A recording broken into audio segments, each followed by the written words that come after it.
Welcome to my brief analysis of what's going on with permanent migration in Australia at the moment. What I am doing at the moment is just going to give you an outline of what's been happening, and then we'll get into what sort of impact this is going to have going forward on getting a permanent visa. What I'll do is I'll refer to a few sites to start off with, and this is the Department of Home Affairs website, the Migration Program Planning Levels. You'll find that it does have their planning, well, last year, I'm recording this on the 5th of August of 2025. The planning levels for last financial year were 185,000 people, made up of skilled visas, 132,000.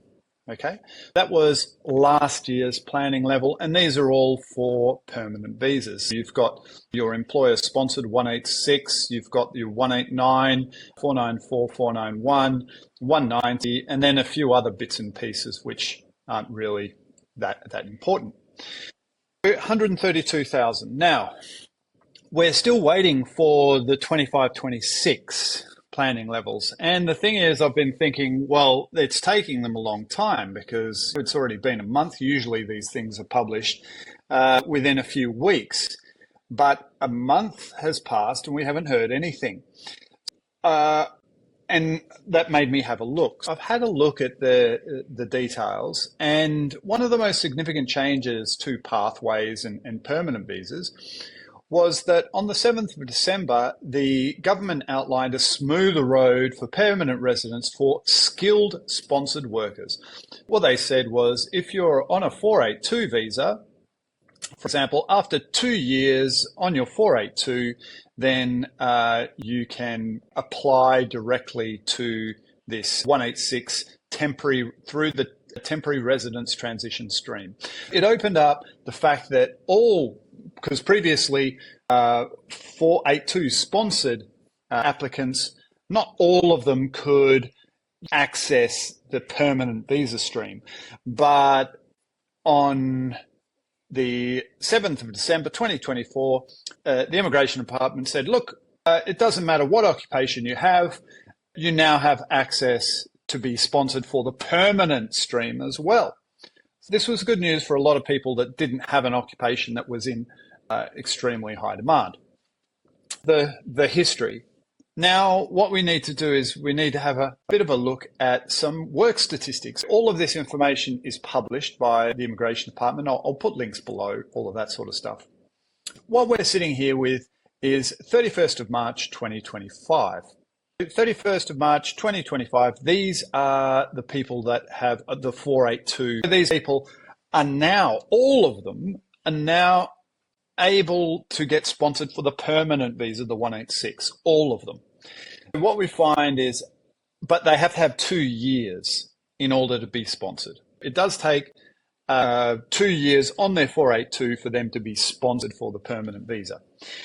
At the moment, there is a total of 110,000 482 people on 482 visas. 110,000.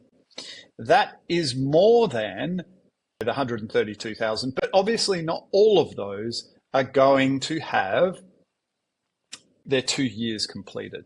But this gives us an indication of how many people are out there and how many people may qualify. The other interesting thing that we should note is the number of primary visa holders in Australia. The primary visa holders are just the person applying, and they're not including the family members. There's 110,000 people that have the occupation and that are sponsored by their employer, but this number does not include all of the family members. This could be double of those people that hold. Now, if we look at these migration planning levels, this 132,000 actually includes family members. If you have one family member that's applying for a permanent visa and they have maybe 5 kids and a wife, there's 7 of them, then they will take up 7 of these places for the permanent visas. This isn't just the single applicant. This is all of the family members. And this is what is a little bit disingenuous with these numbers, because these are primary visa holders and these are all visa holders, including the secondary. We'll see that in 21-22, people were just recovering from COVID. There was the COVID visa available, all of these sorts of things. And effectively, it wasn't really in fashion to get sponsored because there were many other different applications that people could take. So there was 32,000. Now, we do understand that recently, this document here, just give me a second, I'll find out. There should be a pathway, applications granted for permanent provisional. Okay, this is applications granted. What we see here is that the people that have had a 482, generally you'll see a lot of them being sponsored here. You see 18,000 people got their permanent resident from moving from the 482, because this report is for the 482 report, and this is showing that applications granted for permanent visas, it means that 18,000 people moved from the 482 onto the permanent visa. They are definitely, and that's the majority of all of the visas you see here. Some of them are getting skilled independents, some are getting invitations, but the majority are getting sponsored by their employer for permanent visas. Now, what we've got here is last year they allocated only 44,000 places for the 186, right? But if we have a look at the amount of people in 22-23, which is going to come up to the 24-25, and they're actually going to be starting to be able to apply for these visas, it was 51,000 were granted in that 22-23, 23-24, another 50,000. What we're going to find is that they really need to allocate a lot more places for these people that are using this smoother road. They're going to take a lot more places in the permanent migration skilled category. You are going to see the employer-sponsored visas increasing. They're going to have to delay applications and things like that if that doubles.